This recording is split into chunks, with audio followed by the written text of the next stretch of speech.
au-delà de ça, la question que les organisatrices et les organisateurs du Festival du livre africain de Marrakech ont voulu poser, c'était la question de savoir si nous pouvions imaginer, à partir du Sud, est-ce qu'il faut dire le Sud, les Suds, une autre façon de concevoir les mobilités humaines. Est-ce qu'on peut imaginer une Afrique sans frontières? Est-ce qu'on peut imaginer en tout cas une autre façon de traiter des mobilités?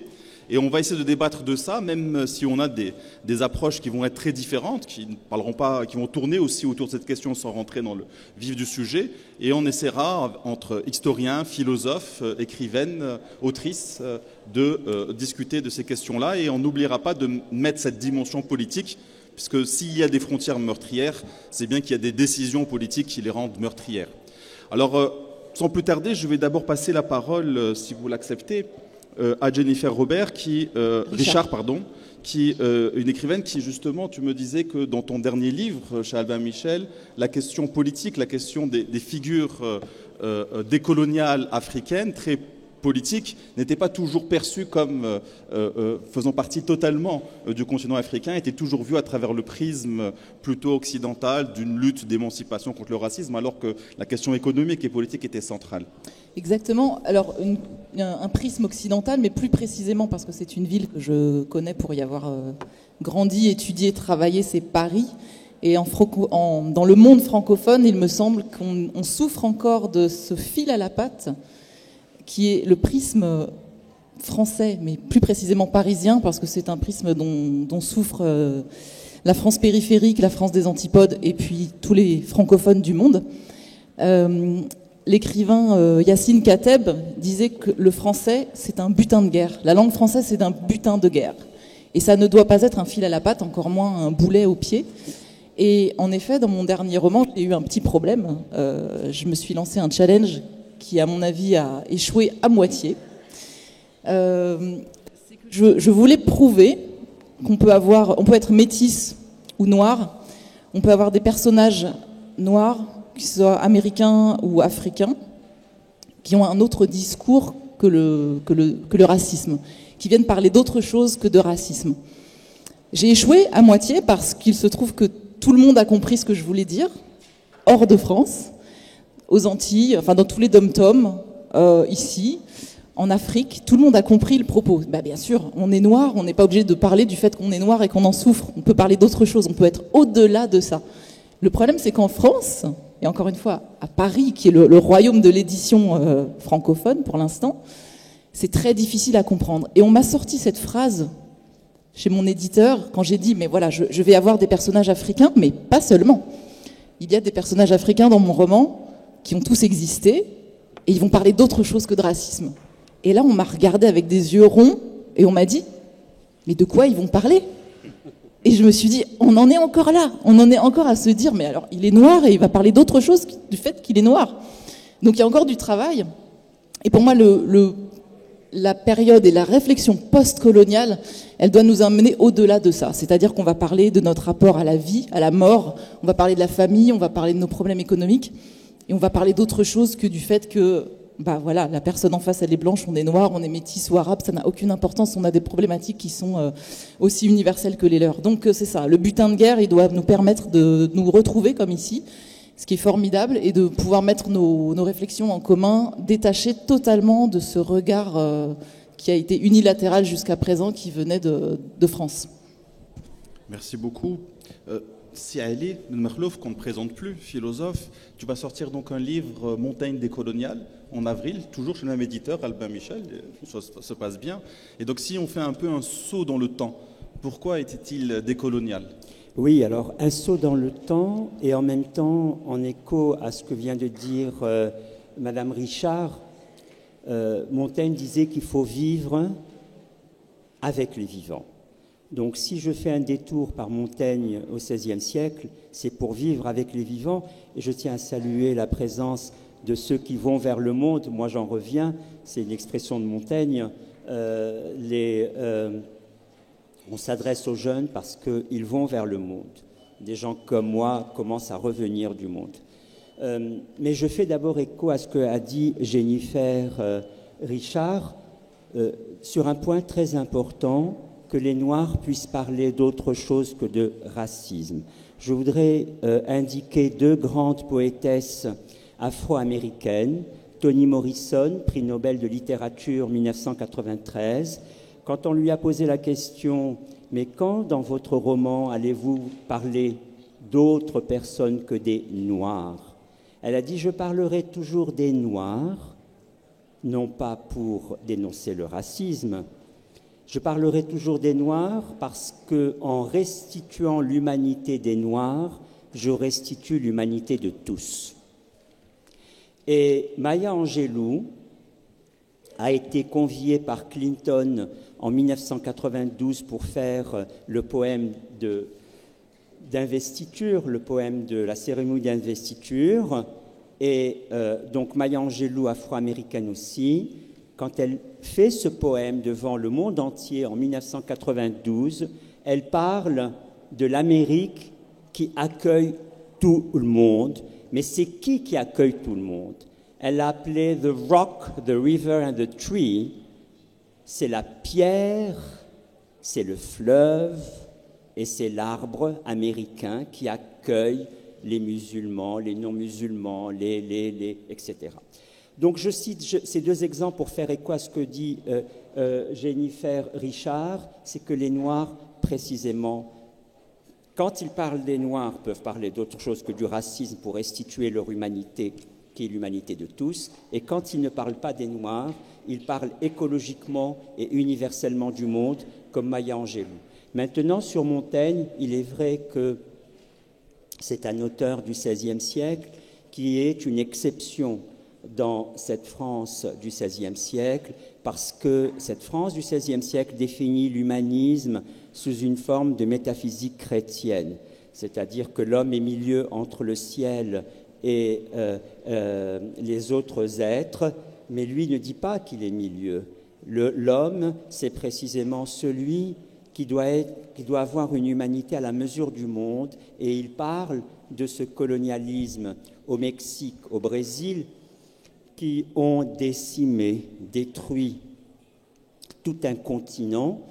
Et bien avant Aimé Césaire, qui parlera de l'ensauvagement du colonisateur, lui parle précisément de cet ensauvagement en disant que barbare je suis parce que personne ne me comprend, ou si vous voulez, on appelle barbare ce qui n'est pas de son usage. Et comme vous le voyez, barbare, sauvage, c'est précisément une façon d'inventer pour les Européens colonisateurs une figure bien souvent idéalisée au XVIIIe siècle, le sauvage idéal, ou bien pour Montaigne, précisément un homme privé de tout, privé de métal, privé de blé, privé d'agriculture, privé d'art. Et lui va retourner toutes ces privations en positivité, parce que ce ne sont pas des privations, vous ne les voyez qu'au regard de la société qui commence à tout exploiter et qui transforme les valeurs d'usage en valeurs d'échange, mais précisément, lui voit ces privations comme une façon d'écouter le nécessaire de la nature et de se dispenser des superfluités. Merci. Pascal Blanchard, tu me disais à midi, tu nous as raconté une anecdote historique sur la question de ce qu'on appelle les Kabyles en Algérie et de la manière migratoire, de la manière dont on va les sélectionner. Peut-être tu pourrais dire un mot et extrapoler autour de la question des corps qu'on mobilise. Les mobilités et les migrations, ce n'est pas toujours des choix. Peut-être justement les migrants africains du nord et du sud du Sahara qui meurent en Méditerranée sont les victimes expiatoires de cette incapacité à bouger pour les uns et surmobilité pour les autres. Mais là, on avait un dispositif très particulier qui racialise et qui en même temps mobilise les corps pour les faire travailler. C'est très technique et en même temps, bonjour à tous et à toutes, pardon. C'est très technique et en même temps, c'est très illustratif de la manière dont se pensait pendant la période coloniale le phénomène migratoire. D'abord parce que beaucoup pensent que la migration n'a pas existé pendant la colonisation, ce qui est déjà faux quand on fait de l'histoire. l'histoire de l'immigration antillaise, africaine, asiatique, indo-chinoise et donc maghrébine a existé dès le début du XXe siècle en France, et des étudiants sont arrivés avant, et des militaires sont arrivés avant, notamment pour la guerre de 1870. En fait, on commande une étude en 1899 sur les populations kabyles et arabes, c'est le nom de l'étude, fait par un soi-disant savant, mais qui en fin de compte appartient à l'administration coloniale en Algérie. Et tout ce traité va expliquer que les Kabyles sont plus malléables, sont plus adaptables à la France, sont moins politiques, sont moins susceptibles d'être désyndicalisés, sont en fin de compte plus acceptables pour le patronat. Et en même temps, Marseille, quelques années plus tard, en 1905-1906, va connaître d'immenses grèves dans le monde de la savonnerie à Marseille, où les Italiens font grève. Et on va prendre ce traité qui se prétend savant, qui est en fin de compte une pure vulgate sur les populations, qui est une transformation du discours colonial en un discours sur des primo-arrivants qu'on n'a pas encore vraiment définis comme des migrants. Et on va recruter spécifiquement des Kabyles parce qu'on va penser qu'ils ne se syndiqueront jamais, qu'ils seront largement soumis au monde du travail et qui vont remplacer ces incroyables révolutionnaires nés que sont les Italiens. Et c'est là qu'on se rend compte comment le monde savant peut fabriquer des imaginaires qui sont liés à l'espace colonial et en même temps les transposer à l'espace migratoire. Il n'y a pas de rupture. Il n'y a pas de rupture entre ces mondes. La manière de penser l'espace colonial, la manière de penser les populations, la manière de penser l'immigration très tôt, les héritages post-coloniaux de tous ces imaginaires sont intimement liés. Ils sont intimement liés parce qu'en fin de compte, ils sont rarement déconstruits. Et le temps va tellement plus vite que la déconstruction qu'on n'a même pas le temps de digérer le temps esclavagiste que le temps colonial arrive, puisqu'ils se superposent. On n'a pas le temps de digérer le temps des migrations, puisque les migrations sud-sud avec l'orgagisme existent avant même que le système colonial soit totalement établi et préexistant à la société française et les sociétés occidentales. Et le temps migratoire, on pense qu'il est arrivé après les indépendances, alors qu'il était déjà là avant, et qu'on ne peut pas comprendre les indépendances si on ne comprend pas ce que représentaient les militants, d'ailleurs africains, antillais, maghrébins ou vietnamiens, en France, pendant la colonisation, pour construire le devenir, quelque part, des indépendances. Tous ces temps-là se superposent et on a beaucoup de mal à comprendre leur interaction. Et en fait, même leur manière de fonctionner, pas forcément toujours de la même manière, mais comment ils sont redigérés dans des systèmes que l'on pense post, alors qu'ils sont totalement intégrés dans le système colonial. Et aujourd'hui, quand nous essayons de déconstruire tout ça, alors moi ça tombe bien, je ne travaille pas en fin de compte sur les colonisés, je travaille sur les Blancs. Je travaille sur la pensée des Blancs. La pensée des colonisateurs, parce que je rappelle que le discours des colonisateurs était d'abord destiné aux colonisateurs pour convaincre les colonisateurs que c'était bien de coloniser. Si vous permettez de plonger un siècle et demi en arrière, dans un pays comme la République française, pays des droits de l'homme, bon, qui a quand même mis plus d'un siècle à penser que les droits de l'homme pouvaient être attribués, alloués aux femmes, ce qui déjà est un peu long pour une réflexion. Quand vous pensez qu'il a fallu arriver à démontrer à l'opinion publique que la colonisation était légitime, vous imaginez le tour de force du discours officiel et de la propagande. Il a fallu rendre légitime dans le pays des droits de l'homme que le fait de coloniser, c'était pour le bien des colonisés, parce qu'on amenait la lumière dans les ténèbres. Et c'est là qu'on se pose la question sur un discours sur soi, en fin de compte. Ce discours, il n'était pas destiné aux colonisés. On n'essayait pas de les convaincre, même si, comme l'a très bien dit Lilian Thuram ce matin, il y a eu un effet collatéral où on a digéré, où celui qui a été colonisé a pu digérer le discours du dominant. Moi, je travaille sur le discours du dominant. Parce que le discours du dominant, il n'a toujours pas été décolonisé. Et c'est normal qu'il ne soit pas décolonisé. Personne n'a envie qu'on lui dise qui il est. Encore moins les Occidentaux. Alors moi, en plus, en tant que petit blanc breton, imaginez quand je viens dire dans la société française qu'il y a un problème avec la colonisation, la première réflexion qu'on me fait, c'est « mais tout ça s'est passé là-bas. Quel rapport avec la France ?»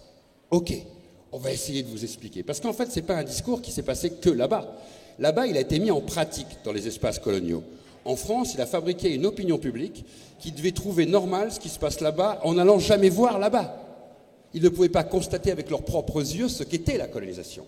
Donc c'est un discours sur soi, entre soi, destiné qu'à soi, et à faire que l'opinion publique, qu'elle soit celle de Jules Ferry, qu'elle soit celle du temps de l'entre-deux-guerres, qu'elle soit celle même du temps des indépendances ou des post-indépendances, quand on a fait disparaître des manuels scolaires l'histoire coloniale, il a fallu rendre normal ce qui en fait était anormal. Et quand vous expliquez aujourd'hui dans une société qui d'un côté pense que critiquer la République coloniale, c'est donc critiquer la République, donc vous touchez à la nostalgie, et donc vous touchez à la grandeur de la France. Et de l'autre côté, quand vous essayez d'expliquer à des jeunes issus de cette histoire post-coloniale à travers l'immigration, qui sont par définition que dans une seule envie, c'est de déboulonner des statuts qui quelque part dans l'espace public leur posent question, vous avez affaire à deux tiraillements tel un élastique qui fait qu'au milieu de l'élastique, c'est prêt à exploser et personne ne comprend en quoi le poids du colonial continue à fonctionner non pas seul dans notre temps présent, mais reste un élément majeur des rapports sociaux dans nos sociétés et dans notre rapport au monde d'une certaine manière. Et dans l'incompréhension, parce que si vous demandez à un Français lambda ce qu'il pense de la colonisation, vous avez une chance sur deux qui vous parle des ponts, des routes, des hôpitaux, des écoles, de la lumière que la République a amenée dans les ténèbres. Et quelque part, c'est normal. En 1958, le manuel scolaire d'histoire géographique Hatier, 1958, c'est hier. Comme dernière page, avait comme titre de cette dernière page, « Pourquoi la race blanche dirige la Terre ?» C'est nos parents ou nos grands-parents. Et c'est le professeur des écoles qui le raconte. C'est donc une légitimité. C'est donc très complexe d'expliquer comment une société des droits de l'homme, de la liberté, des Lumières, en y croyant en plus, pense que la colonisation a été un bienfait. Et donc nous sommes aujourd'hui, dans le temps présent, en gérant le phénomène migratoire, en gérant les héritages du présent, en apprenant le métissage de nos sociétés, en apprenant la mondialisation, en acceptant cette idée qu'aujourd'hui on se constitue de mille et une manières, y compris sur les réseaux sociaux et pas seulement à l'école, que dans le même temps, alors qu'il y aurait d'autres urgences, et il y a d'autres urgences, en même temps on doit apprendre à comprendre ce qui a été se passer dans nos rapports sociaux. Autant vous dire que les historiens sont donc des trublions pour justement raconter tout ça. Et raconter tout ça à tout le monde. Car l'effet collatéral de ce qui était destiné à des Blancs n'a pas qu'un impact sur les petits Blancs de France, d'Allemagne, d'Italie, d'Espagne. Ça a un effet collatéral sur chacun d'entre nous, puisque nous sommes en fin de compte au final tous les héritiers de ces imaginaires et de ces discours. Ce qui nous paraît très lointain nous impacte dans la manière de notre propre identité, de notre corporalité, du rapport, on en parlait ce matin, à la couleur de sa peau, mais aussi du rapport à la République, du rapport à la citoyenneté, du rapport au métissage dans nos familles, qui sont de plus en plus présents. Tout ça ne peut pas se faire tant qu'on n'est pas capable de comprendre que la colonisation nous a fabriqués. Qu'on soit à des milliers de kilomètres de ce qui s'est passé, qu'on soit comme moi un petit breton, descendant de petits bretons qui n'ont jamais mis les pieds aux colonies, pour autant c'est de l'histoire de France, et l'histoire coloniale n'est pas une histoire externe. Comme au Maroc, elle n'est pas une histoire externe, et vous le savez, mais vous êtes tout autant liés à l'imaginaire produit dans l'Hexagone, qui a produit une image du Marocain, comme elle a produit une image du colonisateur. Et je termine juste par une phrase, et en même temps, c'est très macroniste ça, et en même temps, il faut savoir faire ce travail sans sentir que nous sommes responsables du passé. Je m'explique. C'est pas parce que je suis petit blanc que je suis responsable de ce que des Blancs ont fait. Comme Lilian Thuram l'expliquait ce matin, c'est pas parce qu'il est noir qu'il est le descendant de Banania. C'est très complexe à expliquer. Nous ne sommes pas les héritiers de ce que d'autres ont fait parce qu'ils nous ressemblent. Nous sommes héritiers, quelque part, d'un héritage collectif que l'on doit apprendre à déconstruire ensemble. C'est aussi ce qu'est la grande nouveauté du temps présent. Quand ma voisine Jennifer dit « je ne suis pas obligé de raconter », et je lui prendrai la phrase inversée, je ne suis pas obligé de ne pas le raconter. Et je n'ai aucune raison, je pourrais très bien considérer en tant que petit breton que cette histoire n'est pas la mienne. Pour autant, elle l'est. Elle l'est du fin fond de ma Bretagne, du fin fond de la France, pour raconter en fin de compte la France d'aujourd'hui. Bravo. Et pourtant, ça colle à notre peau. Il y a une certaine texture. On a le plaisir d'accueillir Yasmine Chamy, je te laisse juste souffler. Je repasse la parole à Jennifer Richard, justement, dans ton dernier livre, Notre royaume n'est pas de ce monde. Il y a cette question donc, des figures politiques émancipatrices, mais aussi ton travail que je découvre et j'espère le parcourir un peu plus. Il y a toute une relation qui est faite entre les discriminations raciales aux États-Unis, notamment pour les Africains américains, et la question des violences coloniales et les manières de s'en émanciper en Afrique. Est-ce que tu peux nous en dire un mot ? Je vais essayer de cadrer tout ça parce que je voudrais répondre à ce que dit Pascal. La France est le pays de la Déclaration des droits de l'homme, plutôt que le pays des droits de l'homme. Donc ça change beaucoup de choses parce que parler, la France sait faire, déclarer, elle sait faire, et la propagande, c'est quand même quelque chose dont les pays sont tous, pour lequel ils sont tous très forts. Et il y a une partie des historiens, je pense que ce sont ceux qui sont à l'opposé de ton travail, qui affirment, qui aiment à répéter que la colonisation et l'esclavage n'ont rien rapporté. C'est voilà, toute une partie des historiens affirment ça pour se déculpabiliser, pour vraiment dire mais bon, voilà, c'était même pas pour gagner de l'argent. Et là j'ai envie de dire alors tout ça pour ça, tout ça pour que finalement vous ne gagnez même pas d'argent. Alors c'est à moitié juste parce que En effet, le petit blanc de Bretagne, le berrichon, le corse, il n'a pas profité de ça. Le peuple français, le peuple belge n'a pas profité de ça, en fait. C'est allé dans les mains de quelques industriels. Et là, l'argent a coulé à flot. Il suffit de regarder les façades Art Nouveau en France et en Belgique pour voir que l'argent, et en Allemagne, pour voir que l'argent a coulé à flot grâce à l'esclavage et grâce à la colonisation. Donc il y a toujours des discours à moitié vrais et il faut toujours être méfiant avec ça. Et dans mon dernier roman, en effet, j'essaie de déconstruire, pas de déconstruire, c'est pas un terme avec lequel il faut jouer ici, mais de donner une autre vision justement de la ségrégation aux États-Unis et de la colonisation, qui sont d'ailleurs deux époques concomitantes. Et c'est pas un hasard si la colonisation commence au moment où l'esclavage prend fin aux États-Unis. C'est-à-dire que les États-Unis ayant aboli l'esclavage, la Russie ayant aboli le servage quelques années auparavant, l'Europe ne veut pas perdre sa place de lumière, de phare de la civilisation, et il est temps en même temps de développer le commerce, puisqu'il y a eu une crise financière terrible en 1873. Il faut développer le commerce sous couvert de civiliser les peuples. Ça tombe bien, les Arabes sont en train de commettre des exactions terribles en Afrique centrale, donc l'Europe prend pied, sous couvert de civilisation, c'est tout, c'est juste un prétexte. Et c'est marrant parce que dans les années 60, les indépendances ont lieu en même temps que la fin de la ségrégation aux États-Unis. Donc c'est pareil, c'est pas un hasard. Les pays prennent leur indépendance en Afrique, qu'est-ce qu'on fait? Aux États-Unis, on va dire l'ambassadeur du Ghana, il va venir chez nous, mais il n'a pas le droit d'aller dans l'ambassade, il n'a pas le droit d'aller au restaurant, il n'a pas le droit de prendre le train. Non, il faut faire quelque chose. On va abolir la ségrégation. Ce n'est pas du tout parce que les idées ont changé, c'est parce que en face, il faut prendre pied. Il faut que les États-Unis aussi gardent une influence en Afrique. Donc c'est ce que je raconte, c'est ce que j'explique dans mon roman, toujours les causes économiques, la haine entre les Blancs et les Noirs dans le sud des États-Unis. Ce n'est pas épidermique, ça le devient, comme expliquait Pascal Elian ce matin, ça devient très important de faire cette propagande et de faire en sorte que la population adhère à l'idée. Mais les buts sont toujours économiques au départ. Et le Sud aux États-Unis, ravagé par la guerre, a tout perdu, a perdu ses assurances, ses banques, ses terres, une grande partie de sa jeunesse. Et l'ordre doit rester, c'est-à-dire que les démocrates doivent continuer d'avoir la main mise sur la politique et les esclaves, ils votent républicains. Donc c'est un gros problème pour les Blancs du Sud. Et je donne la parole dans mon roman pour expliquer tout ça, pour expliquer que le racisme est une construction. C'est tellement facile en plus, c'est une construction tellement facile. À des personnalités qui ont existé, des personnalités politiques et intellectuelles qui ont été assassinées pour leurs idées.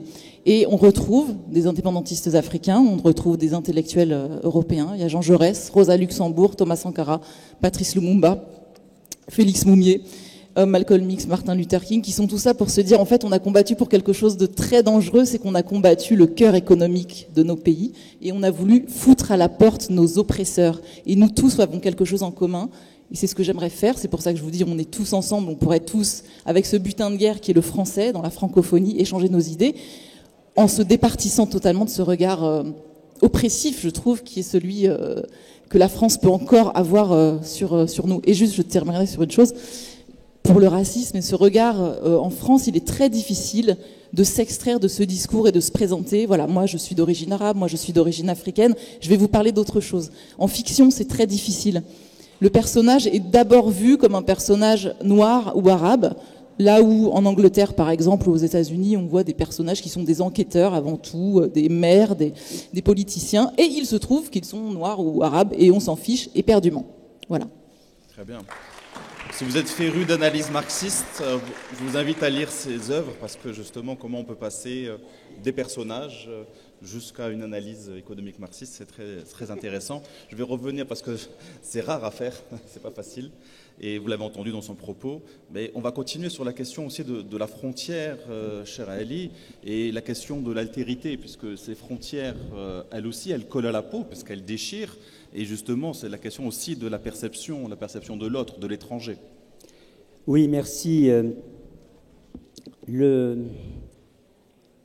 ne dirais pas que la frontière est ce dont on parle depuis tout à l'heure, parce que souvent elle est confondue avec le mur. Une frontière est reconnue des deux côtés. Un mur n'est pas reconnu de deux côtés. Le mur qui sépare Gaza du reste d'Israël, le mur, il y en a beaucoup de murs. Donc un mur n'est pas reconnu des deux côtés et on s'est mis à construire des murs dès lors qu'on a pensé, alors je ne dirais pas encore l'altérité, l'autre, je dirais les autres. Je suis un de ces philosophes qui n'aime pas le terme d'altérité et qui lui préfère celui de diversité. Pourquoi? Parce que tant que vous dites l'autre, vous l'écrivez avec un grand A, vous l'écrivez avec un petit a, mais on oublie que ce sont des Turcs, des Arméniens, des Marocains ou des Africains, il faut précisément tenir compte de la diversité et non pas de l'être autre ou de l'infiniment autre. Ce sont des expressions de Derrida, de Lévinas, que moi, dans cet ouvrage qui va paraître, effectivement, je critique complètement. Je pense qu'il est temps tout de même de parler des autres et concrètement de ces autres-là qui sont devenus, comme vous le savez, de plus en plus indésirables avec une rhétorique de l'envahisseur qui s'est mise en place en Europe avec Margaret Thatcher qui avait dit « We will be swamped by people coming from Caribbean and other countries ». Donc l'idée qu'on est envahi. Et c'est développer cette idée de l'envahisseur alors qu'il serait bon pour l'Europe de faire la genèse qui est totalement celle d'une image tronquée, la genèse d'une image tronquée de ses frontières et comment elle s'est aujourd'hui attachée au maintien farouche de ses frontières. Mais il faut faire la genèse de ces frontières.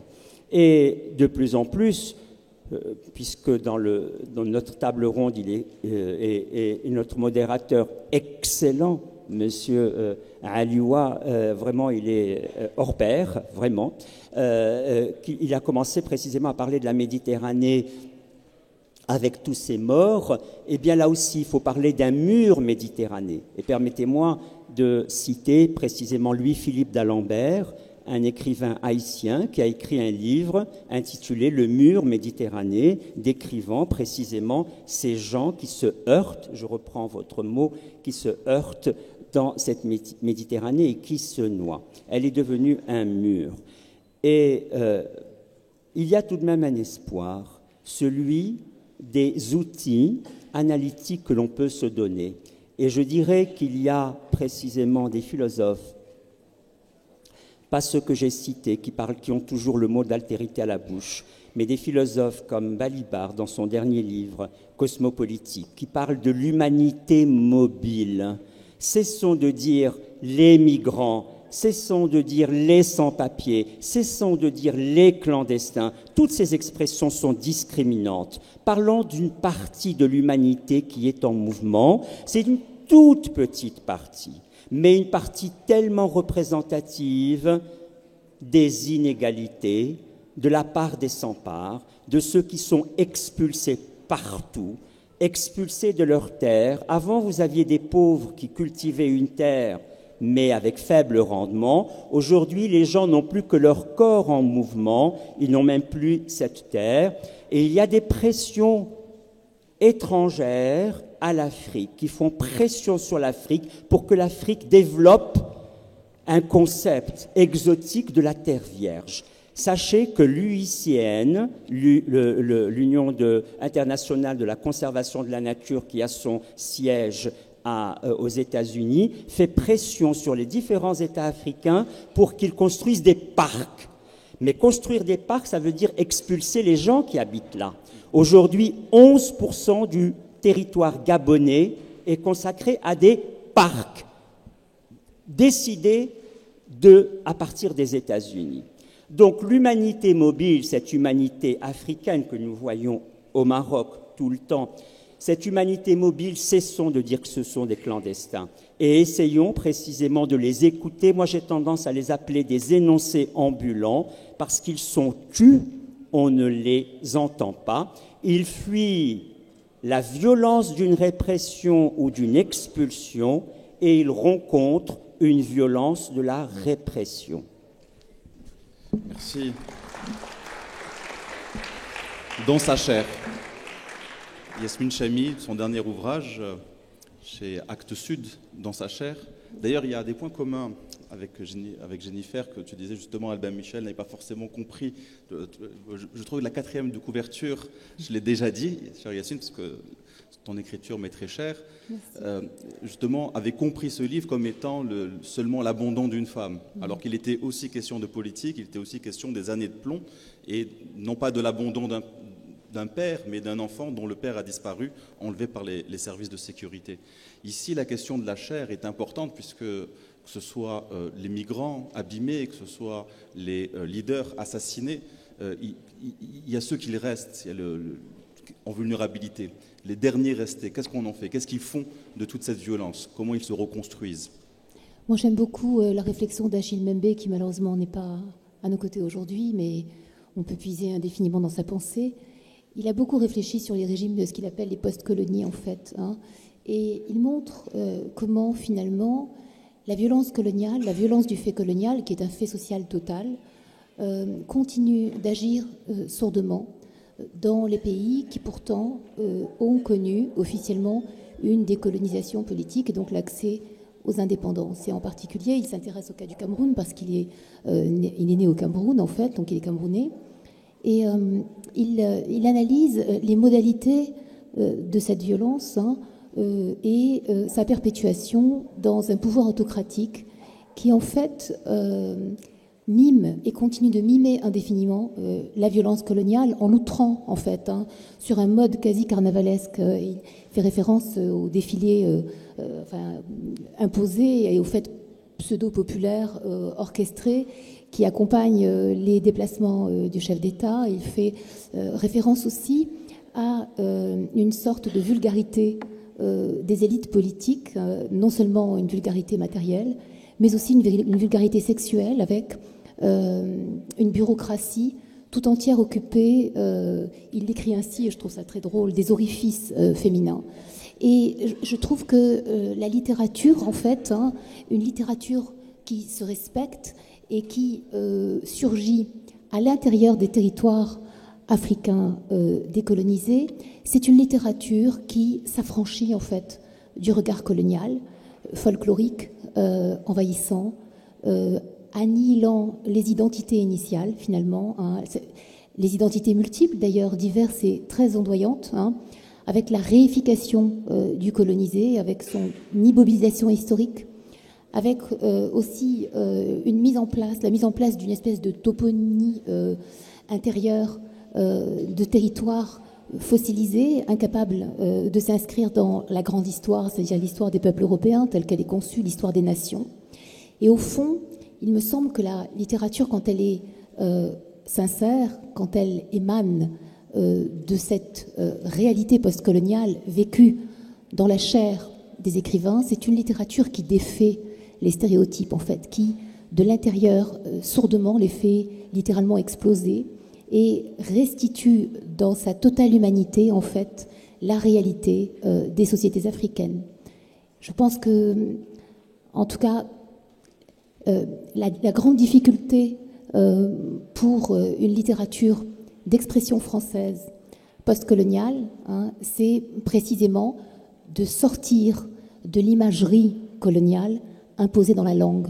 Et donc, je crois qu'il s'agit en même temps de regarder dans toute sa réalité l'extrême complexité de ces sociétés, absolument pas réductibles à la seule réalité de leur migration ou des mouvements des populations qui perturbent l'Occident, mais plus profondément de ce que le fait colonial, comme le rappelle Karim El Amzali, le trauma colonial, en fait, a organisé dans les psychés, dans les corps, dans la transmission perturbée et dans l'introjection, en fait, d'un jugement extrêmement péjoratif sur soi qu'on retrouve dans tous les moments de la vie sociale et politique. Ça va de l'identification des adolescentes aux chevelures européennes, les tentatives de blanchiment de la peau, les morphologies et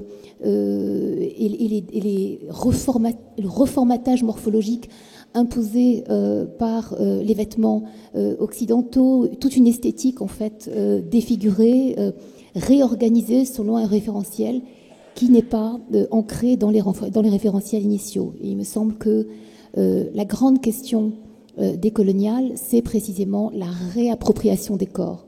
C'est pour ça que j'ai appelé mon livre Dans sa chair, en fait. Merci beaucoup. Réappropriation des corps, est-ce que tu veux rebondir là-dessus, cher Pascal, toi qui as fait tellement de livres là-dessus, et notamment Sexe, race et colonie? Je suis parfaitement en phase avec ce que vous avez dit, parce qu'il y a encore quelques années, quelques chercheuses, essentiellement des femmes, travaillaient sur je pense à Christelle Tarot, par exemple, que vous connaissez bien, travaillaient sur la prostitution aux colonies, travaillaient sur l'accaparement des corps. Et elle était relativement peu comprise parce qu'on considérait que son sujet était assez secondaire.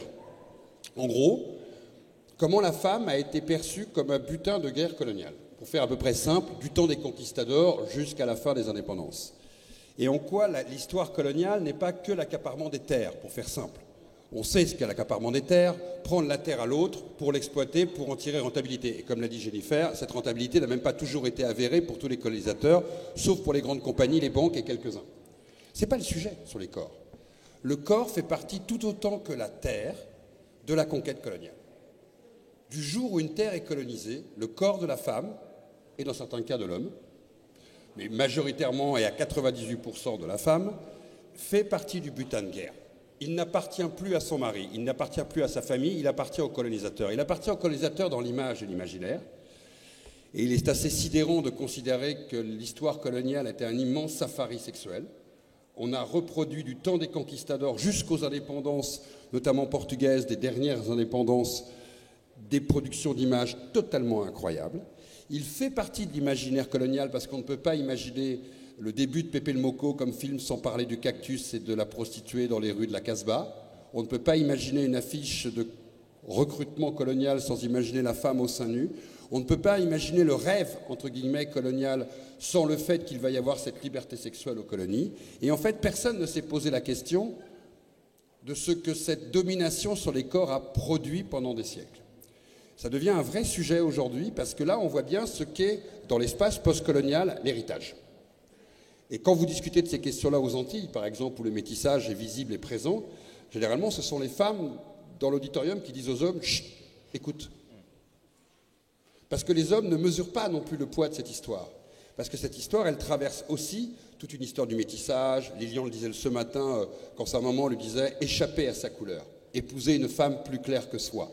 Ceci est une histoire qui paraît être secondaire, alors qu'en fait, elle a constitué 5 siècles, c'est pas secondaire dans l'histoire de l'humanité, 5 siècles, c'est pas secondaire dans l'histoire du rapport au corps, et le rapport au corps, on le sait aujourd'hui, est un élément majeur du psyché et du rapport à la domination, et qu'aujourd'hui, on commence à peine à raconter cette histoire, et l'ayant vécu difficilement en sortant cet ouvrage par rapport à la réaction qu'il a provoquée, qui est normal comme réaction face à des images qui sont perturbantes, et si elles n'étaient pas perturbantes, ce ne serait donc pas un sujet, je le rappelle aussi, et c'est donc très compliqué, comment raconter une histoire qui n'a pas de trace écrite.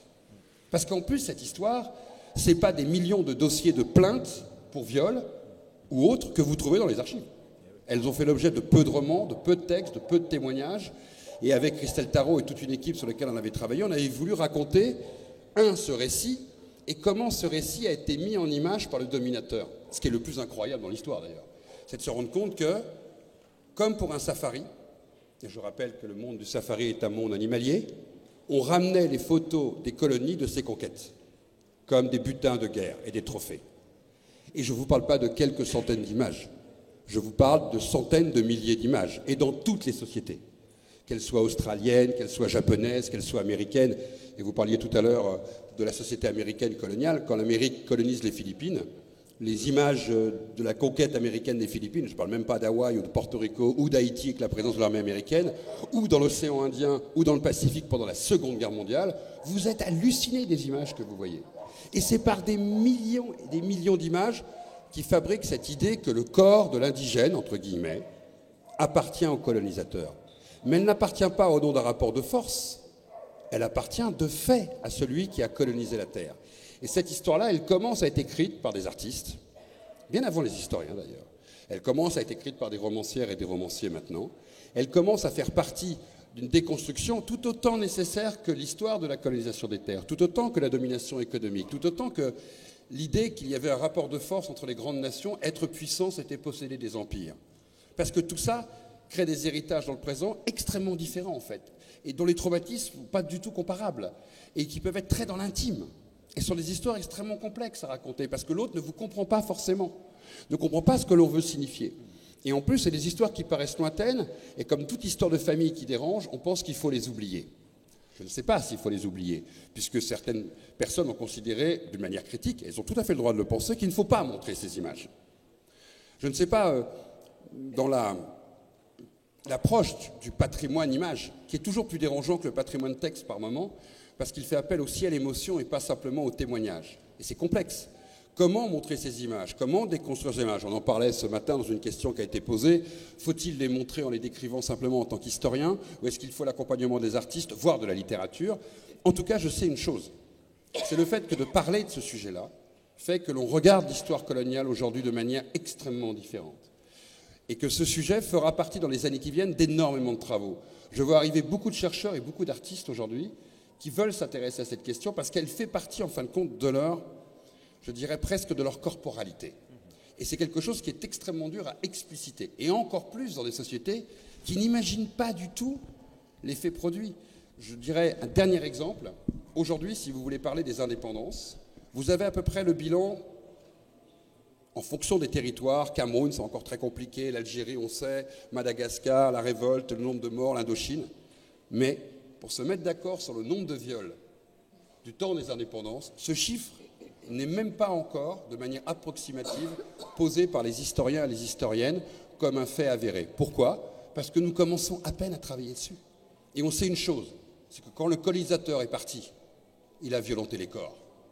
C'était le dernier geste pour dire ces corps m'appartiennent, tout autant que les terres. Oui. C'est dur. Jusque dans la pornographie d'ailleurs, que ce soit pour les Américains avec les Philippines ou en France où on se rend compte que le mot beurette est un des mots les plus cherchés sur les sites pornographiques. Il y a une obsession effectivement. Juste on disait avec Lilian, le mot beurette, pas dans tous les pays, puisqu'on a un de nos étudiants qui pour ce livre a travaillé pendant 1 an sur les sites pornographiques. Il a été un peu puni en tant que travail d'étude. 1 année. Le mot beurette dans une quinzaine de pays, avec ses équivalents, puisqu'en Turquie, en Allemagne, c'est pas le mot beurette qui l'emporte, c'est oriental, enfin je ne vais pas rentrer dans les détails. Par contre, la 5e occurrence, il y a 360 millions à 400 millions de demandes Internet pornographiques par jour dans le monde. Dessus, la 5e occurrence monde, c'est domination de l'homme noir sur la femme blanche qui correspond à la punition. C'est une trace de l'histoire coloniale, la punition de la femme blanche. 5e occurrence monde et qui est à peu près valable dans tous les pays de la Terre, à la différence de ce qu'on pourrait appeler la beurette ou ses équivalents, qui n'est en fait valable que dans quelques pays occidentaux. Merci pour cette précision. Il donnera les sites après. Il y a des métiers, en tout cas, pour revenir, parce qu'on parlait du corps, parce que tu disais réappropriation, chère Yasmine, mais est-ce que c'est une réappropriation? Est-ce que finalement c'est une réincorporation, en tout cas, une question corporelle? Et la question que je te posais, je te la repose. Comment se reconstruire après un trauma? Comment se reconstruire après l'abandon, après la déchirure, après la violence? Est-ce que la résilience est possible ou est-ce qu'on peut se dire, voilà, après un génocide, après le viol, après la mort, je ne peux pas me reconstruire? Alors, je pense que tu poses ici la question de la réparation, en fait, de savoir si la réparation est possible. Je pense qu'il y a des cas... J'ai un ami très cher, au fait, qui a écrit un très beau livre avec Achille Mbembe, c'est Rémi Rioux. Ils ont écrit un livre, en fait, où ils ont tenté de penser à deux cette question de la réconciliation et de la réparation.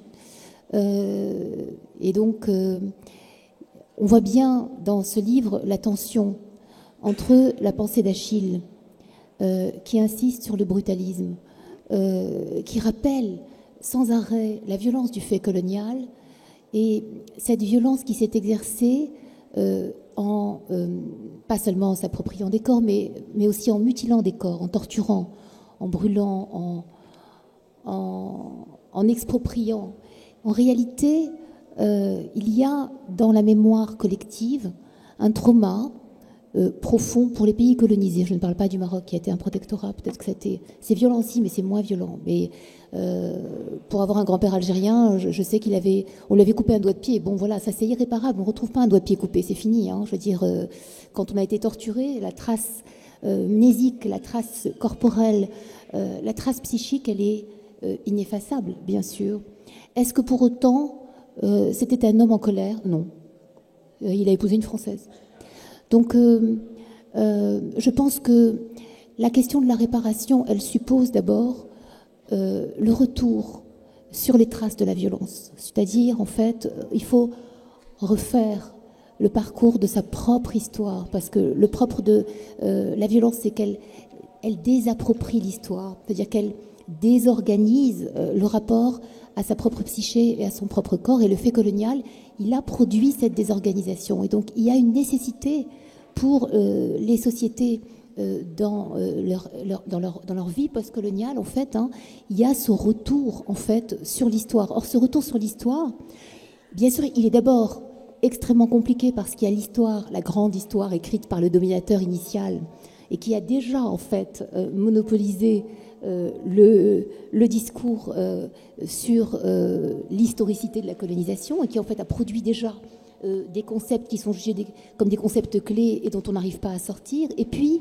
le discrédit, bien sûr, jeté sur l'histoire décoloniale comme une sorte d'histoire annexe, en fait. Hein, une espèce d'histoire qui tenterait de donner voix, au fond, à cette humanité qui a été un peu jugée comme des fétus de paille, comme des espèces d'êtres de corps brinque-ballants qu'on a administrés, hein, comme dit très justement Céloalust, Boulbila, qui n'ont pas été gouvernés, qui ont été administrés. Et donc, comment juger, nous dit l'Occident, comment produire un discours sur ce qui n'a pas d'existence écrite, de trace écrite, de légitimité scientifique. Et au fond, c'est au nom de tout cet épistémé occidental que la réappropriation de sa propre histoire devient compliquée, mouvementée et souvent discréditée. Donc il y a ce premier travail à faire. Et puis il faut de l'autre côté que, comme dit Ali, les frontières ne sont pas des murs. Et quand les frontières intellectuelles sont reconnues de part et d'autre, quand il n'y a pas de mur intellectuel érigé, on peut espérer travailler de part et d'autre de la frontière, et les frontières sont poreuses, contrairement aux murs. Une frontière, vous savez, on la traverse. Un mur, on se cogne. Et donc si la grande chance, je dirais, des communautés intellectuelles, c'est que malgré tout, elles sont transverses. C'est que les intellectuels travaillent entre eux depuis l'invention de l'imprimerie, hein, depuis Gutenberg, en fait, il y a des échanges. Et on ne peut pas arrêter ces échanges-là parce que ces échanges sont immatériels. Donc, en fait, la pensée, elle travaille les imaginaires de part et d'autre. Et donc, il faut écrire, produire. Il faut construire sa propre histoire. Et pour cela, les sociétés postcoloniales ont à affronter un deuxième obstacle qui est celui, en fait, de la réification d'une histoire nationale qui souvent ne se travaille pas, qui s'impose presque comme un fait mythique initial, c'est-à-dire la lutte contre l'envahisseur et, au fond, la victoire. Et en fait, que ces sociétés-là ont du mal à faire bouger. On voit en Algérie, par exemple, hein, le travail intéressant de Adlan Mehdi en littérature avec son roman 1994, qui revient sur la guerre civile donc, de 1994 en Algérie, et qui raconte en fait la confiscation du fait national par la première génération de nationalistes, en fait, hein, ces généraux qui ont protégé, qui ont émancipé l'Algérie du pouvoir colonial français, mais qui ensuite se sont accaparés la légitimité du pouvoir et qui ont interdit aux générations à venir, finalement, de construire leur légitimité politique. Et donc, c'est un cas extrême, mais toutes les sociétés coloniales, en fait, ont connu cette difficulté de l'accès des générations post-indépendance, eh bien, à une légitimité de la parole politique. Et je crois que le processus de réparation, il se tient tout entier là. Merci. Je crois, Ali, tu voulais réagir sur la question de la réparation. Oui, deux choses sur ce que vient de dire Yasmine Chamy est très importante. D'abord, il est vrai, le déficit de légitimité de la connaissance sur l'Afrique. Un immense déficit de légitimité auquel il faut faire face en multipliant cette connaissance sur l'Afrique. Et deuxième point, revenir sur la torture, le corps et ce qu'a fait le colonisateur, je crois que c'est très important. Je voudrais juste apporter un élément complémentaire à ce qui a été dit, c'est que quand vous lisez Frantz Fanon, qui était précisément un Antillais en Algérie, exerçant la psychiatrie, qu'est-ce qu'il dit? Il dit que, je cite ces mots, « Il y a quelque chose de plus pervers et de plus condamnable dans le colonialisme, c'est d'avoir été chercher des gens de Cotonou et de Douala pour faire la torture en Algérie. » C'est-à-dire que le colonisateur a utilisé des peuples africains contre d'autres peuples africains. Et dans les témoignages que moi j'ai de ma famille, qui est de Fès, ma mère me disait qu'on les appelait les secondes Francis, les seconds Français, et tout le monde, il semait la terreur dans la Médina de Fès, et ma mère et ses sœurs avaient vraiment obligation de ne pas ouvrir les portes parce qu'elles risquaient d'être violées, parce que certains de Cotonou et de Douala avaient commis ces viols dans la Médina de Fès. Donc, ce que je voulais juste dire, c'est qu'il faut faire l'histoire complète et voir comment le colonialisme, je recite les mots de Fanon, ce qu'il avait de plus pervers, littéralement de plus détourné et de plus condamnable, c'est d'avoir utilisé l'Afrique contre l'Afrique. Merci. Peut-être un mot de la fin avant de passer la parole au public, Jennifer Richard. Je rebondis à la fois sur ce que dit Ali et ce que disait Pascal sur la question du viol. Ça ramène toujours à la propagande. Il faut toujours se méfier parce que qui viole en ce moment, enfin à l'état actuel des choses? On a eu donc les Noirs aux États-Unis après l'esclavage, grosse vague de viols, c'était des bêtes sauvages totalement débridées. Et aujourd'hui, qui viole? Les Africains, les Serbes ont pas mal violé, et puis les Russes. Mais le jour où on pourra parler de ces viols liés à la décolonisation, ça voudra dire qu'on admet que les Européens violent. Et je pense que l'Occident n'est pas prêt à ça, à dire que, oui, en fait, le viol est un fait de guerre, le viol est un traumatisme supplémentaire pour détruire, arracher la terre, arracher l'herbe dans tous les pays qui sont opprimés. Donc c'est vraiment quelque chose qui est calculé. C'est pas lié aux instincts bestiaux de l'homme, et ce n'est évidemment pas lié à une culture particulière, mais c'est très très délicat et c'est très important de voir comment le gouvernement manie cette question. Il suffit de voir qu'en ce moment, alors je sais pas au Maroc à quel point vous êtes impliqué dans ce conflit russo-ukrainien, mais moi je suis quand même tombée sur un documentaire sur France 5 qui parlait des exactions des Russes en Centrafrique. Et là je regarde les personnes avec qui je regardais ça, je dis mais ça vous dit rien, la France en Centrafrique? Ah, les Russes violent. Mais ça vous dit vraiment rien ce qui s'est passé en Centrafrique avant ça. Ça vous dit rien, la dévastation de ces terres? Non, donc le viol est toujours un instrument politique sur le terrain, mais malheureusement, il est souvent récupéré par l'État. Et donc, de la même manière que le racisme est très facile à instaurer dans la tête d'une population. Il n'y a qu'à voir en ce moment le « ils sont comme nous » qu'on entend beaucoup en France pour sauver les Ukrainiens. Ils sont comme nous, j'ai envie de dire, mais j'ai pas l'impression que tu sois un grand blond aux yeux bleus orthodoxe, mais ils sont plus comme toi que l'Arménien qui a subi la même chose l'année d'avant. Ils sont plus comme toi qu'un Yéménite ou qu'un Soudanais. Bon, mais c'est faux. Les gens ne le pensent même pas, mais ils le voient à la télé tous les jours. Ils sont comme nous, ils sont comme nous, et ils répètent bêtement, ils sont comme nous, alors que 5 minutes avant, ils ne le pensaient même pas. Donc, moi, la méfiance, c'est ce discours gouvernemental, quel que soit l'État et l'époque, qui nous pousse toujours à ces actions dont on parle aujourd'hui ensemble. Merci beaucoup.